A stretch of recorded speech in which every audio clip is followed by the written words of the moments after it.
Shalom saudara. Saudara siap mau belajar? Tadi pagi saya berbicara tentang Matius pasal yang ke-25 Ibu Bapak Saudara. Nah sekarang saya ingin lanjutkan saudara, lebih dalam lagi dari Matius pasal yang ke-25. Mari kita buka Ibu Bapak Saudara. Dalam surat Filipi, saya kira sekali lagi surat ini bukan lagi merupakan sebuah tulisan yang asing bagi Ibu Bapak Saudara. Dalam pasal yang ketiga, atau kita baca ayat 7 sampai dengan ayat yang ke-11. Saya akan baca terlebih dahulu. Dan bab yang dahulu merupakan keuntungan bagiku, sekarang kuanggap rugi karena Kristus.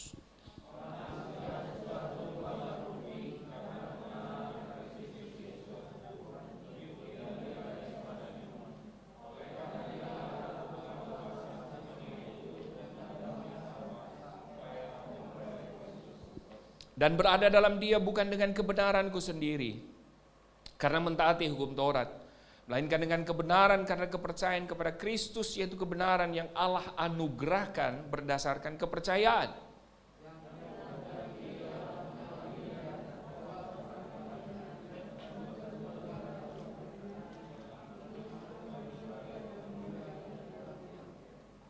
Supaya aku akhirnya beroleh kebangkitan dari antara orang mati. Amin Ibu Bapak Saudara.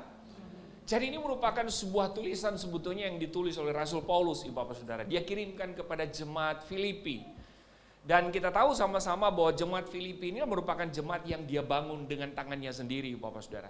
Dia memberitakan Injil di sana, lalu kemudian ada beberapa orang yang bertobat dan kemudian memberi hidup mereka kepada Kristus. Nah, Ibu Bapak Saudara, pada waktu Paulus menulis ini dan dia kirimkan kepada jemaat di Filipi, ada 3 persoalan besar sebetulnya yang diperhadapkan kepada jemaat di Filipi.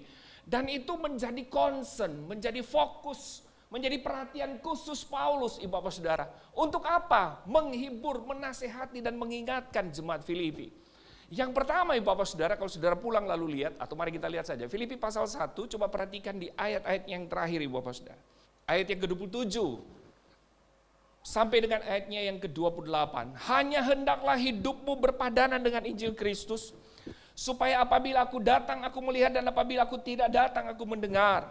Bahwa kamu teguh berdiri dalam satu roh dan sehati sejiwa berjuang untuk iman yang timbul dari berita Injil. Dengan tiada digentarkan sedikit pun oleh lawanmu, Ibu Bapak Saudara. Persoalan pertama yang diperhadapkan kepada jemaat di Filipi adalah mereka mengalami penderitaan secara fisik.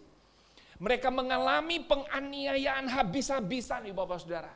Mereka ditekan sedemikian rupa sehingga secara psikologi mereka ada mengalami ketakutan, ada mengalami kegentaran dan kekhawatiran, Ibu Bapak Saudara. Tapi ini yang luar biasa, Paulus bukan seorang motivator. Paulus juga bukan seorang pembicara untuk membuat mereka termotivasi atau apapun, Saudara. Paulus tahu penderitaan itu tidak menyenangkan, Ibu Bapak Saudara. Kematian itu tidak menyenangkan. Tapi kalau saudara perhatikan ayat yang ke-27, ini yang luar biasa. Dalam situasi yang menderita, Paulus berkata apa? Hendaklah hidupmu apa saudara? Berpadanan dengan Injil Kristus. Padahal saudara tahu, yang membuat mereka menderita itu adalah Injil. Yang membuat mereka sengsara itu adalah Injil, Ibu Bapak Saudara. Kecenderungan ketika kita mengalami persoalan, bukankah kita menjauhi, bukankah kita memasang jarak terhadap sesuatu yang mengakibatkan kita menderita? Tapi apa Paulus katakan?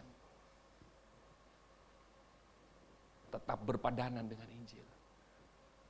Yang kedua Ibu Bapak Saudara, kalau saudara perhatikan pasal yang kedua itu, mulai dari ayatnya yang kedua sampai dengan ayatnya yang keempat. Alkitab berkata begini, karena itu sempurnakanlah sukacitaku dengan ini, hendaklah kamu sehati sepikir, dalam satu kasih, satu jiwa, satu tujuan, dengan tidak mencari kepentingan sendiri, atau puji-pujian yang sia-sia. Sebaliknya hendaklah dengan rendah hati, yang seorang menganggap yang lain lebih utama daripada dirinya sendiri. Dan janganlah tiap-tiap orang hanya memperhatikan kepentingannya sendiri, tetapi kepentingan orang lain juga. Dan kalau saudara perhatikan ayat yang kelima dan seterusnya. Tulisan ini mau mengatakan bahwa selain mereka mengalami tekanan, penderitaan, ketakutan dan kekhawatiran, rupa-rupanya Ibu Bapak Saudara, dalam komunitas jemaat di Filipi Ada orang yang terlibat dalam pelayanan, saudara, bukan merupakan sebuah pelayanan yang dianggap dilakukan secara bersama-sama. Tetapi ketika dia melayani, kata Paulus, ada orang justru menonjolkan diri untuk kepentingan dirinya sendiri. Bukan untuk kemuliaan nama Tuhan, tetapi mencari puji-pujian dalam sebuah pelayanan. Tidak memiliki satu kesatuan tujuan di dalamnya. Masing-masing berjalan sesuai dengan keinginan mereka sendiri. Bahkan ada yang menganggap saya lebih penting dari kamu. Kamu itu tidak penting dalam pelayanan ini. Jadi jemaat Kristen di Filipi sebetulnya memang sedang mengalami sebetulnya persoalan yang begitu dalam, Ibu Bapak Saudara. Sudah menderita kesatuan dalam sebuah pelayanan itu tidak terjadi. Dan persoalan yang ketiga di pasal 3 tadi yang kita baca. Mari kita perhatikan Ibu Bapak Saudara, ayat 1b sampai di ayat yang kedua. Ayat 1b sampai dengan ayat yang kedua. Menuliskan hal ini lagi kepadamu tidaklah berat bagiku dan memberi kepastian kepadamu. Ayat yang kedua, mari kita baca sama-sama. 3, 4. Hati-hati terhadap anjing-anjing. Hati-hatilah terhadap pekerja-pekerja yang jahat. Hati-hatilah terhadap penyunat-penyunat yang palsu. Ternyata Ibu Bapak Saudara, ada juga yang menjadi sebuah persoalan di Filipi. Apa itu? Masuknya pengajaran-pengajaran yang tidak sesuai dengan Paulus ajarkan. Ada pengajaran-pengajaran yang kontra dengan Injil Kristus. Apa yang mereka ajarkan? Perhatikan ayat yang kedua di penekanan yang terakhir, kata hati-hati. Perhatikan. Hati-hatilah terhadap penyunat yang palsu. Jadi yang ditonjolkan oleh pengajar-pengajar sesat ini merupakan sebuah pengajaran orang Yahudi sebetulnya. Pengajaran Taurat. Di mana mereka melihat bahwa keselamatan di dalam Yesus yang diajarkan oleh Paulus belum sempurna. Jadi semacam ada sebuah pengajaran bahwa kasih karunia belum lengkap. Supaya kasih karunia lengkap, maka kamu perlu berbuat sesuatu. Supaya apa yang kamu buat dan kamu lakukan itu melengkapi keselamatan yang Tuhan beri dalam diri kita. Nah sekarang pertanyaannya adalah, apa respon Paulus terhadap pengajaran ini? Mari kita perhatikan. Yang keempat, sekalipun aku juga ada alasan untuk menaruh percaya pada hal-hal lahiriah. Jika ada orang lain menyangka dapat menaruh percaya pada hal-hal lahiriah, aku lebih lagi. Paulus mengatakan bahwa kalau mereka lebih menekankan kepada sunat untuk menyempurnakan keselamatanmu, tidak perlu. Sebab ayat 3 berkata bahwa, perhatikan, semua itu hanyalah merupakan hal-hal lahiriah yang tidak ada hubungan dengan apa? Keselamatan. Perhatikan ayat yang kelima, saudara. Ayat yang kelima sampai dengan 6. Nah, kalau ada di antara kita yang mau menambahkan perbuatan tindakan-tindakan yang bersifat lahiriah supaya keselamatan itu semakin sempurna, kata Paulus, kalah loh sama gua. Gua dulu disunat pada hari ke-8. Perhatikan ayatnya yang kelima. Gua ini dari bangsa Israel. Tentang pendirian terhadap hukum Taurat. Oh ini apa lagi? Aku orang Farisi. Orang Farisi ini konon merupakan golongan yang paling hebat di seluruh golongan yang ada di Israel. Mereka ini kalau hafal hukum Taurat, titik koma dia tahu di mana, Ibu Bapak Saudara. Tanda serunya di mana, tanda bacanya di mana. Dia hafal seluruh itu, Ibu Bapak Saudara. Sudah hafal, menguasai, ditafsir lagi, Ibu Bapak Saudara. Dan orang Farisi adalah orang yang dimana kelompoknya begitu setia dengan Taurat. Jika diketemukan dalam satu komunitas ada yang menyeleweng dan keluar, menyangkali hukum Taurat, hukumannya adalah mati. Ayat yang ke-6. Tentang kegiatan, aku ini penjahat. Ngeri ya? Sudah tahu, Paulus tidak puas Stefanus mati. Dia ingin seluruh orang Kristen itu harus mati. Karena itu dia pergi ke Damsyik. Dia ingin mengambil satu surat pengantar sebagai pengesahan dari imam. supaya dia punya pegangan secara legalitas untuk membunuh orang Kristen. Betul kan? Di tengah perjalanan ibu bapak saudara, belum sampai ketemu imam, dia ketemu dengan Tuhan Yesus. Luar biasa gak ini? Amin. Waktu ketemu dengan Tuhan Yesus saudara, Tuhan menampakkan diri dan berseru kepada dia, Saulus, Saulus, Saulus. Lalu Paulus bertanya, siapakah engkau Tuhan? Akulah Yesus yang engkau aniaya. Padahal yang dianiaya itu siapa? Pada waktu itu yang dianiaya siapa? Gereja, kekristenan. Dengan demikian saya mau katakan begini, kalau ada orang masuk dan kemudian menekankan yang namanya Taurat, menekankan hal-hal yang bersifat lahiriah, Paulus cuma ngomong satu, saya itu lebih dari kamu, sebab dulu sebelum aku mengenal Kristus, saya ini lebih hebat dari kamu. Tetapi justru apa yang saya lakukan itu ternyata tidak membuat saya selamat. Saya tidak mengenal kebenaran yang sesungguhnya, membuat saya jauh dari Tuhan. Jadi dengan demikian apa yang perlu dibanggakan? Paulus cuma ngomong, tidak ada yang perlu kamu banggakan dengan itu. Tetapi tahu nggak, kadangkala saya perhatikan beberapa orang Kristen, mengaku Kristen menerima kasih karunia, tapi perilaku-perilaku dalam kehidupan mereka justru mencirikan apa yang terjadi, yang ditulis oleh Paulus ini. Tahu kasih karunia sudah diselamatkan, tetapi terkadang ibu bapak saudara, apa yang dia buat, apa yang dia lakukan, seakan-akan menunjukkan bahwa keselamatan yang dia terima ini belum sempurna. Seharusnya orang yang sudah di dalam Tuhan itu sadar penuh ibu bapak saudara, bahwa keselamatan yang kita peroleh ini bukan karena perbuatan kita, bukan karena kebaikan kita, bukan karena kita kudus dan bukan karena kita taat pada ritualisasi agama, bukan kita orang suci. Saya selalu berkata, kalau saudara orang paling suci, orang paling kudus, taat pada ritualisasi agama, seharusnya Kristus tidak perlu mati di atas kayu salib. Tetapi justru ibu bapak saudara, Kristus mati karena tidak ada satupun kebaikan dalam hidup kita. Ayat yang ke-7 sampai ayatnya yang ke-8. Saya rindu kita baca bersama-sama ayat ini. 1, 2, 3.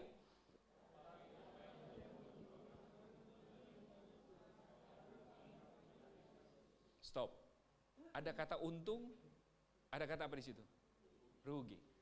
Untung bagi Paulus itu yang dimaksud adalah semua aturan ritualisasi agama Yahudi. Semua yang dia taat pada hukum Taurat. Itu dulu dianggap apa? Berkah, berkat, untung, makin kenal Tuhan. Selamat, dekat dengan Tuhan. Makin membuat dia sadar bahwa dia ini ternyata paling benar, paling suci, paling kudus. Itu maksudnya. Tetapi Paulus bilang apa? Sekarang. Kuanggap? Tuh lihat saudara. Nah, apa alasan Paulus? Dia menganggap itu semua rugi, Bapak Saudara. Ayat yang ke-8. Malahan segala sesuatu kuanggap rugi karena pengenalan akan Kristus Yesus Tuhanku lebih mulia daripada semuanya.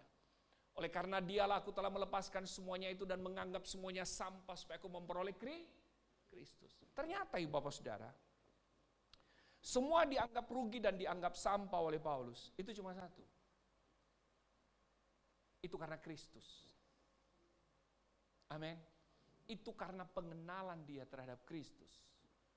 Yang percaya katakan amin. Itu karena dia kenal siapa yang dia percaya.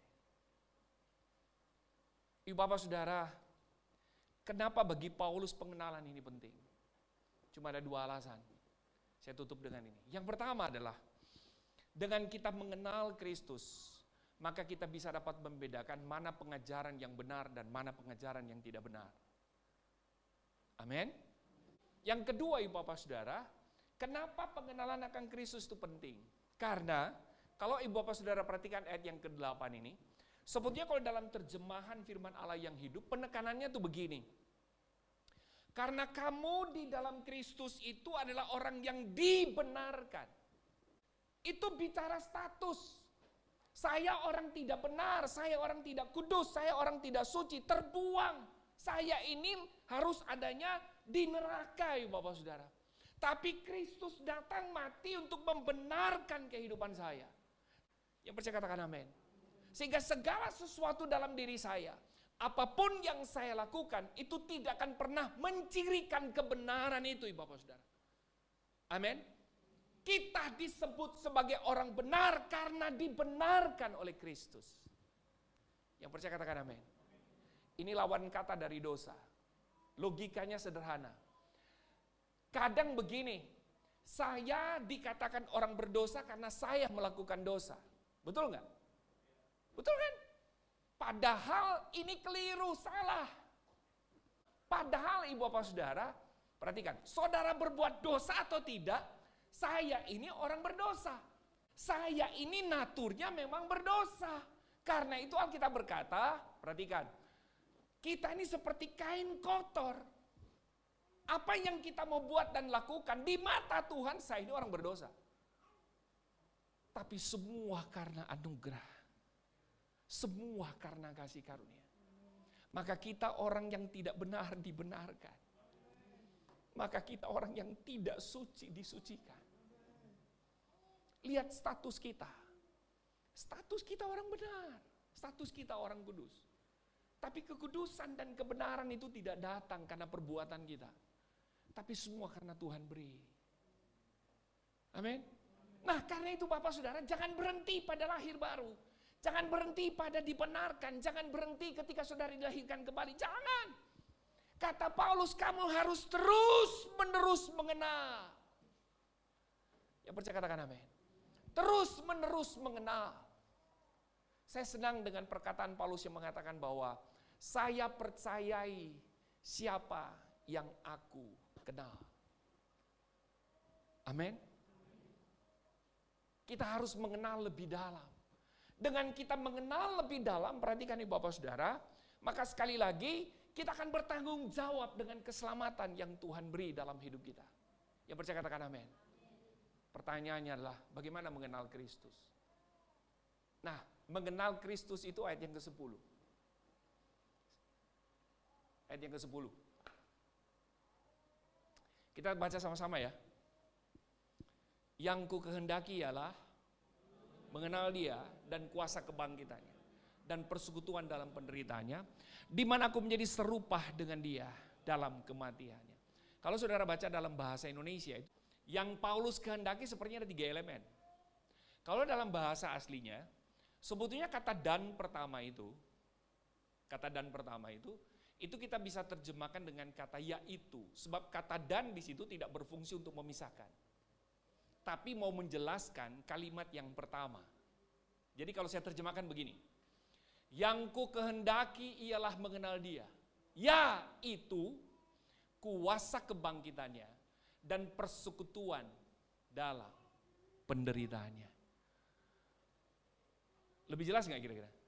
Nah, jadi yang Paulus kehendaki adalah mengenal. Yang Paulus kehendaki adalah mengenal Dia. Ialah mengenal Dia, yaitu kuasa kebangkitannya dan persekutuan dalam penderitaannya. Sudah saya senang dengan ini. Ternyata untuk mendewasakan orang Kristen itu Ibu Bapak Saudara memang tidak mudah. Tidak gampang Ibu Bapak Saudara. Yang percaya katakan amin. Amin. Ini berbicara tentang pendewasaan sebetulnya. Karena ketika Paulus berkata yang ku kehendaki ialah mengenal Dia yaitu kuasa kebangkitan dan persekutuan dalam penderitaan, itu berbicara tentang 2 hal yang berbeda untuk menunjukkan sampai sejauh mana sebetulnya kedewasaan kita di dalam Kristus. Yang pertama Ibu Bapak Saudara, kalau saudara mau dewasa di dalam Kristus, kata Paulus, kenalilah Dia dalam kebangkitan. Kalau saudara baca 1 Korintus pasal yang ke-15, di sana ada 3 hal yang Paulus tekankan. Kalau Kristus tidak dibangkitkan, maka sia-sialah pemberitaan kita. Betul? Yang kedua, kalau Kristus tidak dibangkitkan, maka kita orang yang paling malang di dalam dunia. Betul?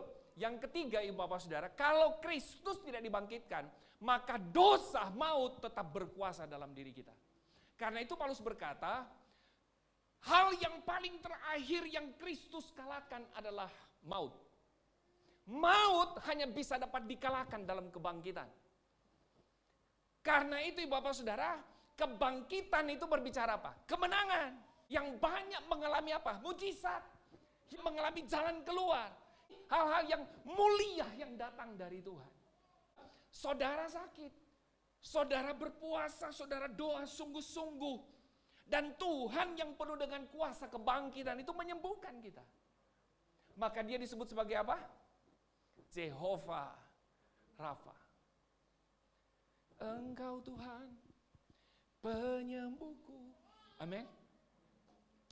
Maka saudara kenal dia sebagai penyembuh. Ketika saudara dalam persoalan, saudara berdoa kepada Tuhan, maka Tuhan membuka jalan dalam kehidupan saudara. Maka saudara memanggil dia apa?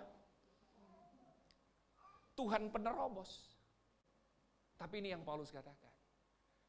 Untuk supaya dewasa, kita tidak boleh berhenti mengenal Kristus lewat kebangkitan saja.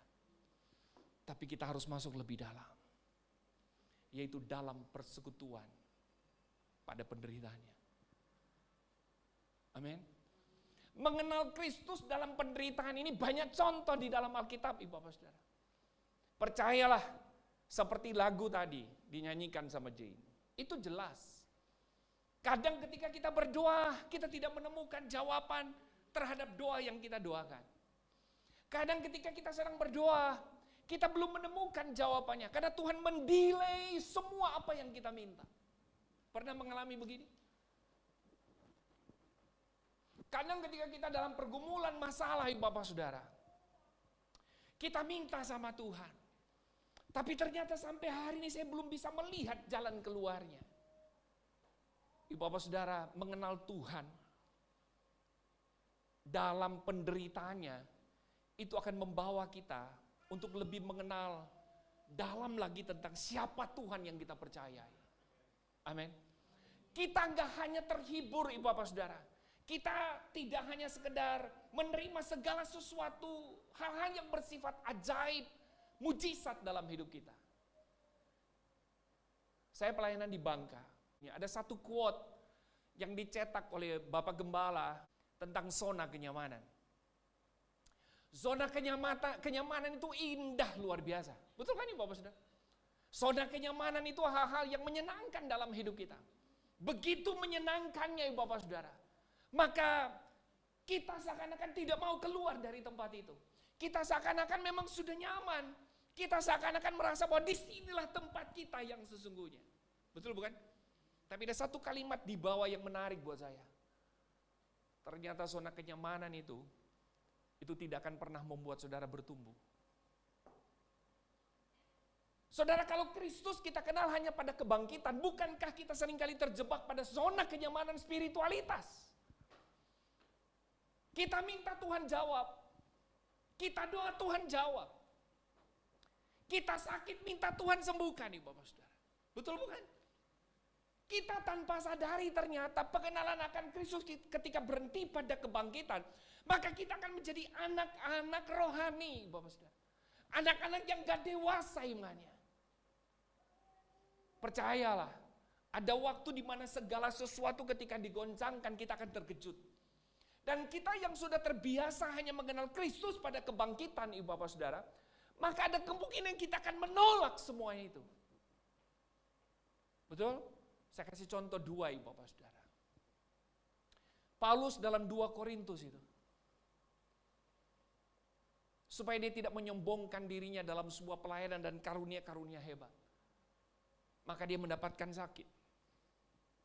Sebagai orang yang melayani Tuhan ketika dia dapat sakit. Apakah Paulus tidak meminta kesembuhan? Alkitab berkata 3 kali dia minta sama Tuhan. Dia bertekuk lutut, dia minta supaya Tuhan menyembuhkan dia. Tapi apa kata Tuhan? Cukup sudah kasih karuniaku buat kamu. Ayub ketika segala sesuatu diuji dan dia mengalami penderitaan yang begitu hebat. Dia nggak terima. Dia protes sama Tuhan. Dia minta alasan kenapa semuanya terjadi. Tapi tahu nggak? Tuhan selalu kemudian, Alkitab selalu mencatat begini ketika menjawab apa yang menjadi pertanyaan Ayub. Alkitab selalu berkata ini, maka Tuhan berfirman kepada Ayub dari dalam badai. Dari dalam badai maka Tuhan berfirman kepada Ayub. Dari dalam badai maka Tuhan berfirman kepada Ayub. Ada 2 ayat yang ditulis di situ. Amin. Poin saya apa, Ibu Bapak Saudara? Poin saya begini. Terkadang, Ibu Bapak Saudara, sekali lagi, ketika kita hanya mengenal Kristus pada kebangkitan, kita akan menjadi bayi-bayi rohani dalam hidup kita. Kita akan terjebak pada zona kenyamanan spiritualitas kita. Dan itu tidak akan pernah membuat kita bertumbuh mengenal Dia lebih dalam. Karena kita sudah nyaman dengan meminta. Amin. Tetapi tahu nggak Ibu Bapak Saudara? Yang Tuhan mau dalam diri kita adalah kita harus mengenal Dia lebih dalam lagi melalui penderitaannya.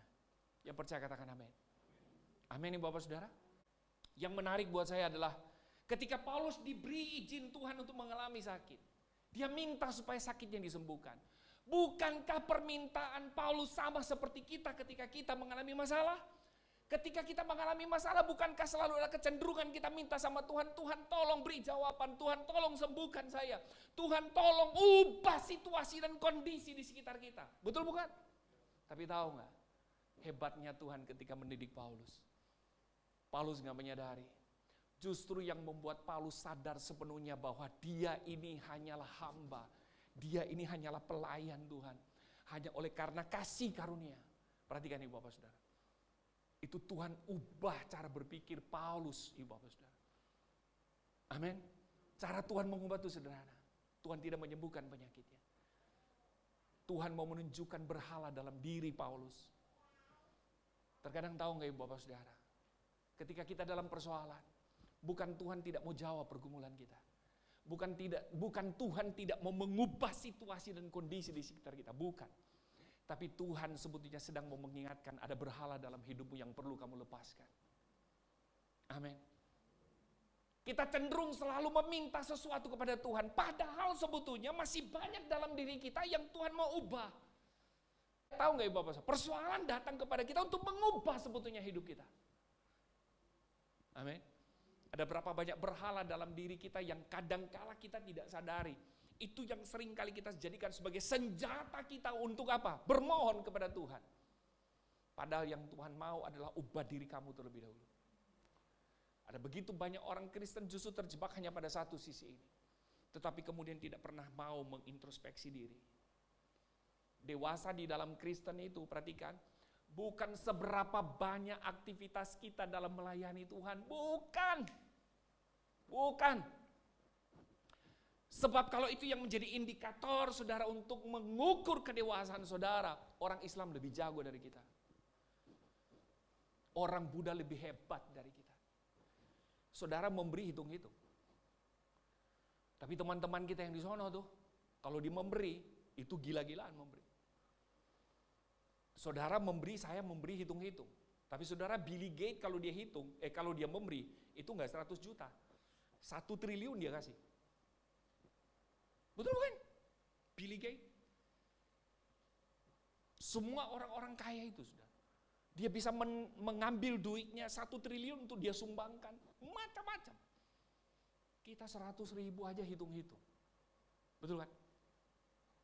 Terkadang Ibu Bapak Saudara, Tuhan mau supaya kita mengenal Dia lebih dalam lagi. Bukan hanya sekedar mengenal Dia pada mujizatnya. Kata mujizat dalam bahasa Yunani, beberapanya diterjemahkan dengan kata sign. S-I-G-N, sign. Sign itu artinya tanda arah. Artinya mujizat itu sebetulnya hanyalah merupakan momentum saja. Tapi yang Tuhan mau cari tanda itu yang sesungguhnya.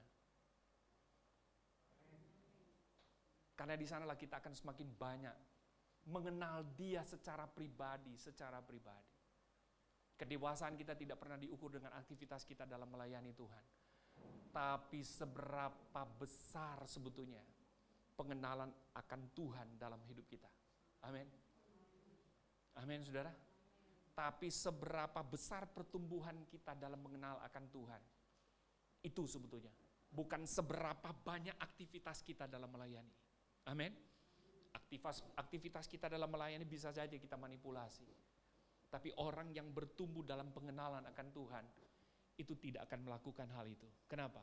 Karena dia tahu tidak ada yang dia bisa balas sama Tuhan. Dia lakukan karena dia apapun yang terjadi. Tuhan mau bikin perkedel kayak. Tuhan mau bikin mata sapi kek, tidak ada urusan dengan saya. Silakanlah Tuhan. Saya ini hanyalah hamba, saya ini hanyalah pelayanan. Amin. Aku lebih mau mengenal tentang Engkau, lebih mengenal. Semakin kita mengenal Kristus dalam penderitaan, maka semakin akan membuat kita kuat menghadapi apapun. Amin. Saya percaya Bapak Saudara, pundak kita semakin kuat. Amin. Saudara mau mengenal Kristus lebih dalam lagi? Amin, saudara. Kenali Kristus dalam berbagai macam hal. Ketika saudara sedang mengalami masalah, jangan buru-buru tolak tuh masalah. Ketika saudara mungkin diizinkan untuk mengalami pergumulan yang begitu hebat, jangan buru-buru minta Tuhan tolong, Tuhan tolong. Introspeksi diri dulu. Amin. Jangan-jangan ada berhala dalam diri kita yang perlu Tuhan lepaskan melalui masalah ini. Yang percaya katakan amin.